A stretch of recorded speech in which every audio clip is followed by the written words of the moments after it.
a single portfolio most people never see, tied to the crown, run by an independent board, spun off over £1 billion last year. Not from a royal jewelry sale, not from a Netflix special, from wind and water, leases on the seabed around the British Isles. At the exact same moment, the official budget for the monarchy, the sovereign grant, jumped by more than half. Cue the arguments. The royals got a raise. No, they gave the money first. Wait, who actually owns what? Here's the twist. In royal finance, two things can be true at once. The crown surrenders profits to the state, then receives a cutback for official duties. The monarch has private assets and public obligations, trust estates and tourism income, visible grants and invisible costs. By the end of this episode, you won't just know where the money comes from. You'll know why the system looks like a labyrinth and how it keeps the modern monarchy alive. The map of royal money. Think of royal money as 4 interlocking rings. Ring 1, the crown estate, sovereign grant. Profits from a massive portfolio go to the treasury. A percentage returns to fund official duties. Ring 2, the duchies. The Duchy of Lancaster supports the sovereign via the privy purse. The Duchy of Cornwall supports the heir. Historic, powerful, controversial. Ring 3, private estates and investments. Balmoral and Sandringham are private property. Income from agriculture, lettings, events, plus family investments sits here. Ring 4, supplementary revenues, visitor income, palace openings, retail, licensing, charitable partners like historic royal palaces, separate but symbiotic. Overlay all that with costs, renovations, conservation, staff, utilities, and external bills, security, policing, that don't sit neatly in one line. The result? A system that is both self-funding and public-funded, ancient and market-sensitive, scrutinized and opaque all at once. Crown Estate, the billion-pound engine. The Crown Estate is not the monarch's personal wallet. It's a legal body that manages vast assets, central London properties, Regent Street, St. James's, rural land, mineral rights, and the seabed to 12 nautical miles, which is prime real estate for offshore wind. Recent profits were supercharged by option fees, payments energy companies make to secure the right to build offshore wind farms. That's the aha. The monarchy's official funding now indirectly rides the wave of the green energy transition. Important nuance. The estate's surplus goes first to the treasury. Then, through law, a fixed percentage is returned as the sovereign grant. So when you hear £132 million for the royals, remember, the estate handed the public purse a much bigger check first. One more twist. Today's surge is likely a spike, not a new baseline. As projects move from options to construction, those upfront fees taper. The engine is powerful, but volatile. Sovereign grant, rules, spikes, and the optics war. The sovereign grant replaced a maze of older funds in 2012. It covers official duties, staffing, palace maintenance, official travel, communications, and public events. It's reviewed, audited, and capped by formula. The rate was once 15% of Crown Estate profits, temporarily 25% to finance the Buckingham Palace resurfacing, a decade-long modernization, and now 12%. Yet the cash number grew because the estate's profits soared. Two key realities many miss. First, what the grant does not pay for. Security and policing, the big numbers, military ceremonial, and local authority costs. Those are covered by other public budgets. That's why the true cost debate rarely ends. Not all the bills share the same spreadsheet. Second, the palace project. The Buckingham renovation isn't gilding. It's wiring, fire safety, plumbing, and preventing a catastrophic systems failure in a 19th century building used by millions. It's the least Instagrammable part of royal life and one of the most expensive. The Duchy of Lancaster and the Privy Purse. Aha, a sovereign side channel.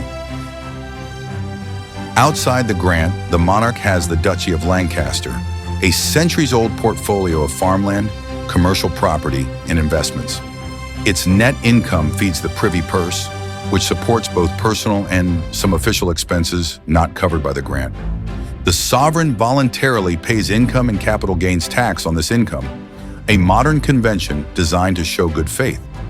Still, critics point out the duchy's special status confers tax advantages not available to regular property companies. The aha here: Lancaster is neither a hobby holding nor a secret slush fund. It's a constitutional safety valve, a way to support the head of state beyond the political tug-of-war over the grant.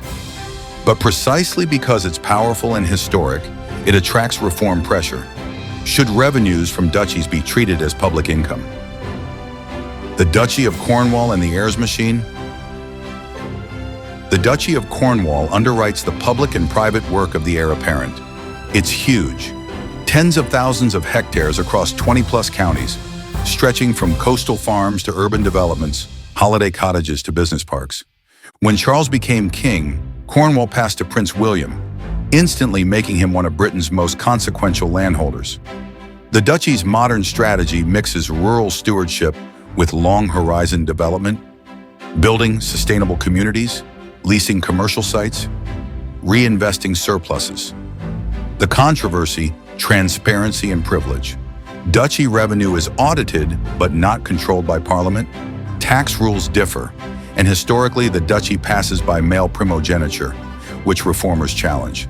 The bigger question: is the heirs' funding a private matter or a public mechanism that should be brought inside the state's accounts? Balmoral, Sandringham, and the private crown. Now the private layer.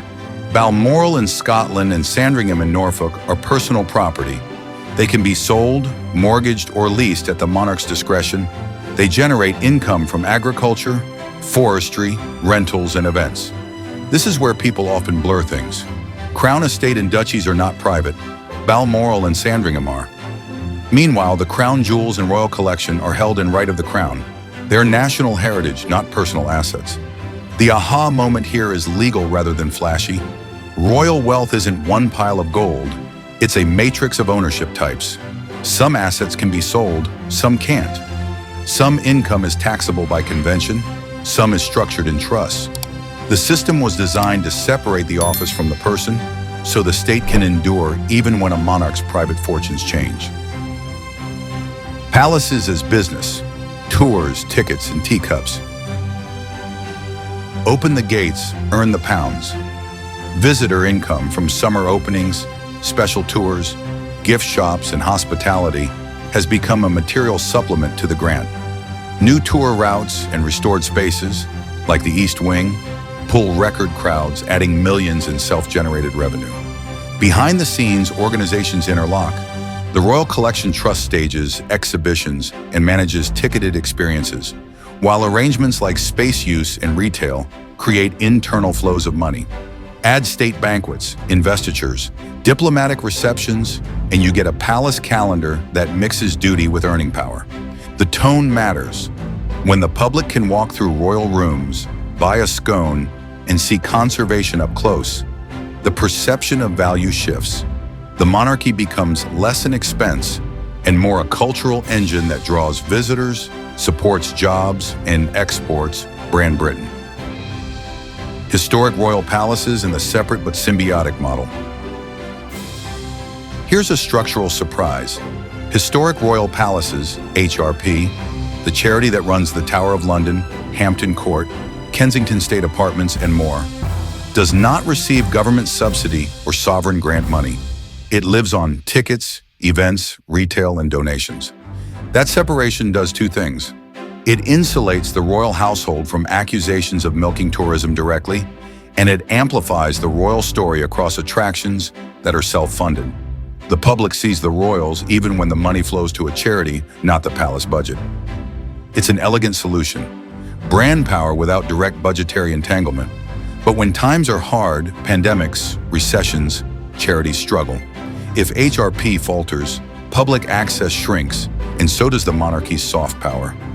Another reminder that even in heritage, market cycles bite. The lease economy: warehouses, high streets, and quiet cash. Away from gilded ceilings, the money hums in leases. Duchies and crown-linked estates hold warehouses, business parks, high street properties, rural tenancies. Rent flows month after month, unsexy but steady. That's where controversies spark. A high-profile example, a 15-year lease between a duchy and an NHS trust with six-figure annual rent. Perfectly legal, publicly sensitive. When a royal trust earns from a public body, expect headlines. Then there's licensing and media. Working royals are constrained, but the wider orbit still touches books, documentaries, exhibitions, and branded experiences. Even when the palace isn't cashing the check, the attention economy still revolves around the crown, and attention has value. The invisible column, costs you never see in the grant. Now the ledger's other side. The sovereign grant doesn't carry security or policing, by design for national security and constitutional reasons. Those costs live in other budgets, and the numbers are usually classified. That's why the real cost debate never ends. Different wallets, same ecosystem. Add the Buckingham Palace resurfacing, a 10-year, 9-figure engineering project to render an aging icon safe and efficient. Add Windsor repairs, roof replacements, stone conservation, art conservation, cybersecurity, fire suppression, and accessibility upgrades. Layer on staffing, specialist conservators, curators, household teams, communications, security coordination. Utilities, historic buildings are, energy hungry, and compliance across multiple jurisdictions. Suddenly, even a lavish grant looks tight. The efficiency era, cutting symbols, keeping substance. One symbolic cut, the royal train, a Victorian legacy with a 21st century cost, is earmarked for retirement. The message, tradition bows to value for money. Vehicles are shifting to electric. Flights explore sustainable aviation fuel. Estates invest in renewable energy and efficiency retrofits. None of this makes for trending headlines, but it matters.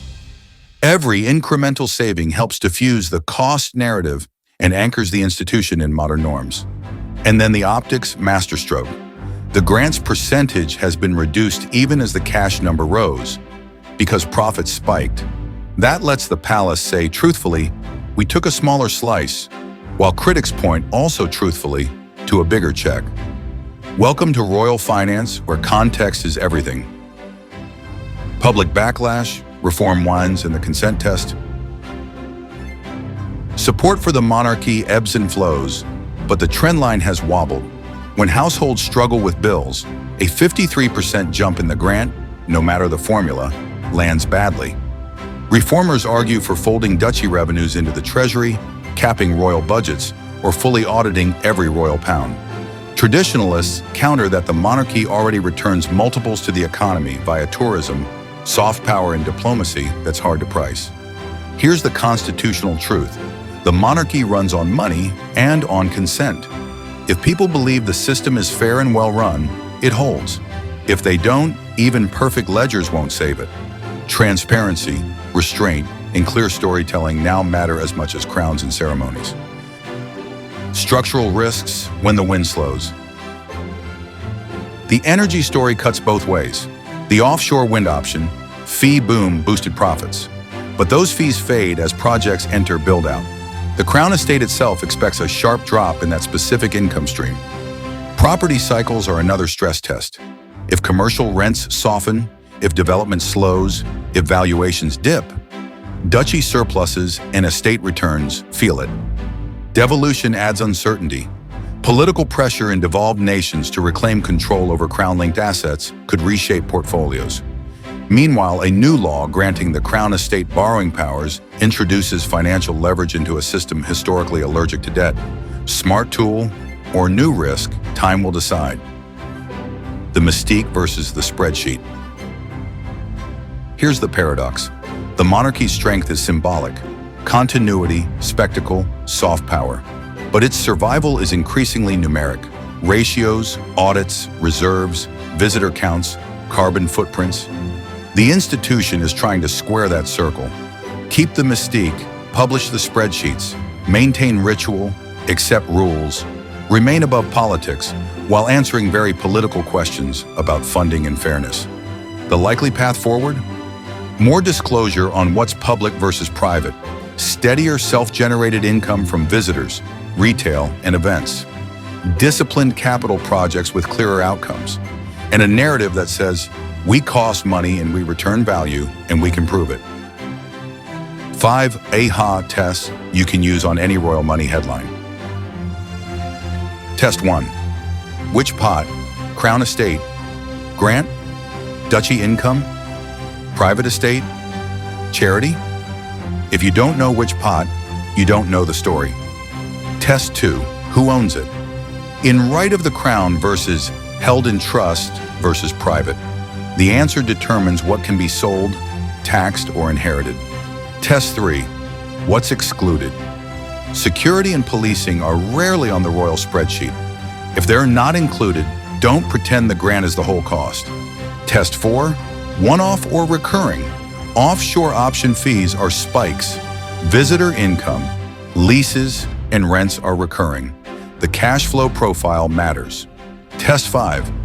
What's the trade? If the grant rises because the estate's profits surged, did the Treasury take more net cash in the first place? Often, yes. Closing, the architecture of power. Royal finance isn't a fairy tale. It's engineering, legal, fiscal, and political. A set of interlocking systems meant to keep the head of state funded, the palaces standing, the public engaged, and the institution answerable without becoming partisan. Will it change? Almost certainly. The wind boom will fade, renovations will end, visitors will fluctuate, reform debates will sharpen, but the monarchy's long game has always been the same. Survive the news cycle, serve the century.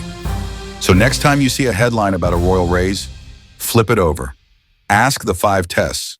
Look for the 4 rings. Follow the money to the pot, the owner, the exclusions, the cash flow, the trade. Because in this story, the most powerful assets aren't the diamonds, they're the rules.